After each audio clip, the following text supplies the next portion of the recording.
Does the institutional adoption of Bitcoin by big players like Blackstone, Morgan Stanley, Tesla, and PayPal signal a new age of effortless value transfer?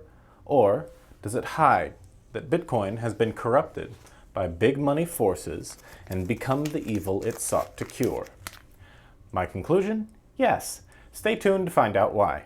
To start, Bitcoin is the original cryptocurrency, and that cements it in people's minds that it's the one true cryptocurrency. The only one they know and trust. If you didn't listen to it on vinyl, you didn't really listen to it at all. And this is obviously absurd.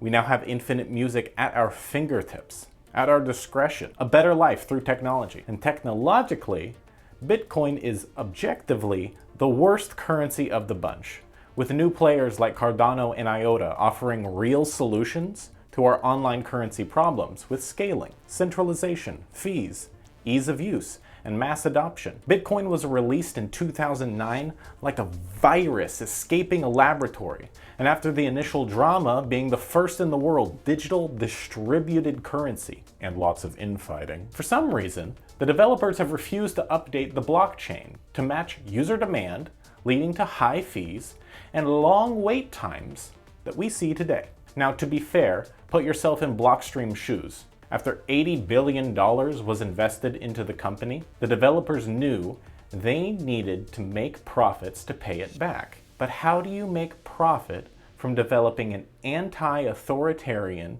medium of exchange? How do you make money off money? The answer? You don't. You make money off of debt. The Lightning Network is the sidechain solution where Bitcoins sit in a vault between nodes with IOUs for Bitcoins being traded in their place. It's free to trade IOUs between nodes, but that means we aren't trading money anymore. This isn't what we were promised. To solve blockchain scaling issues, the Lightning Network strips away the blockchain.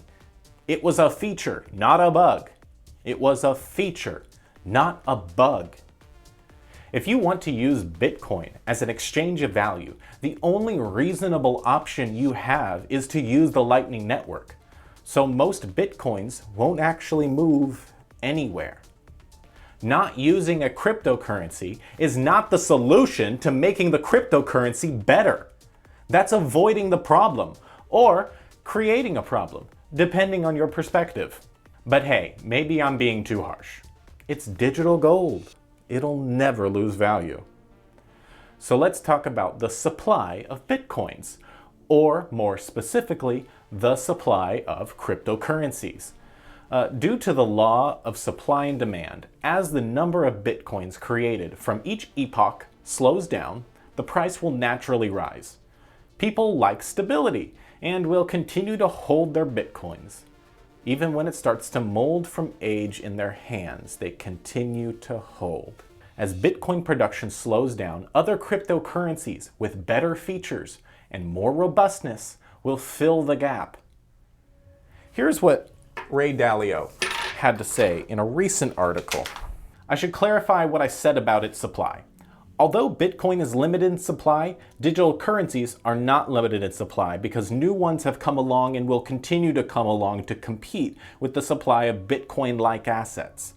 Competition should, and competition will, play a role in determining Bitcoin and other cryptocurrency prices. In fact, I assume that better ones will come along and displace this one because that is the way of the evolution of everything works, i.e., new ways of doing things and new things will always and have always replaced old ways of doing things and old things. Since the way Bitcoin works is fixed, it won't be able to evolve, and I presume that a better alternative will be invented and pass it by. Competitively, Bitcoin has fallen behind the pack, with the only saving grace being its brand recognition.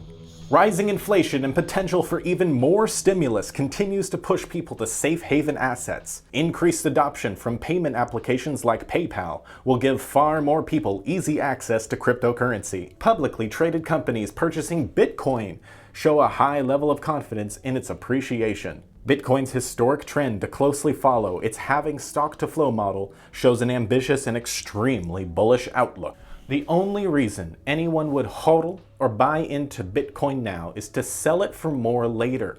That's not a currency anymore. The Lightning Network isn't a real currency anymore. All anybody ever talks about when it comes to Bitcoin is its price or its future price, and not Bitcoin's features. That, and they want to talk about how Bitcoin's failures are somehow going to be solved in the future. Just give us some time. It's a speculation market, just like the tulip craze of 1637. What happened in 2017 was the bear trap, a fake crash before the bubble explodes. Bitcoin is an ancient tech and bound to fail. It simply can't adapt. Every day, a huge percentage of our global electricity is consumed to solve problems for computers. The Bitcoin is supposed to offer you peer-to-peer value transfer without centralization and without fees. But Bitcoin has been twisted from its ideals of the blockchain and the distributed ledger, and punk rock when it became a millionaire printing machine. And all good things must come to an end. And if there is one certainty in life, it is death. And Bitcoin will soon crumble to dust when traditional cryptography is quantumly hacked out of existence. Quantum computers are getting official. And in 20 years, we don't want our monetary system destroyed by rogue researchers. So we, again, can't use Bitcoin. Don't despair, though. If you've been on that unstoppable hype train, we do have hope. But you'll need to make a change. None of these issues I've told you about so far exist with newer generations of distributed ledgers like IOTA and Cardano. They have power put into peer-to-peer hands, enable community governance, charge microcents or nothing, zero, for fees, and are intentionally scaling for world domination. And they are quantumly secure. They are headed by non-profit researchers who simply want to make the world a better place, simply want to make the best currency system on Earth.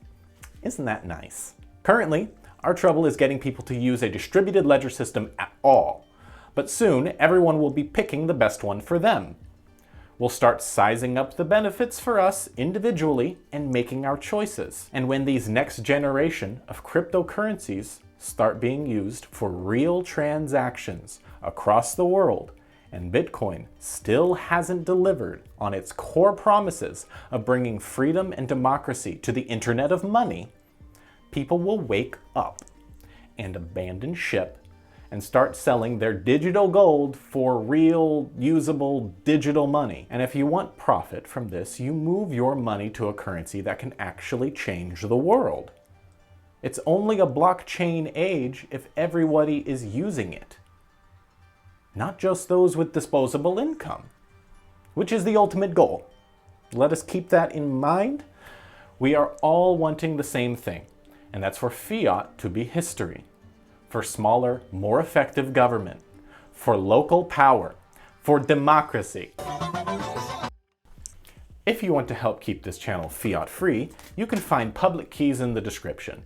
And if you have never used cryptocurrency before, you can sign up with a Celsius account with my promo code to get $40. Make sure you read the details so that you know you qualify.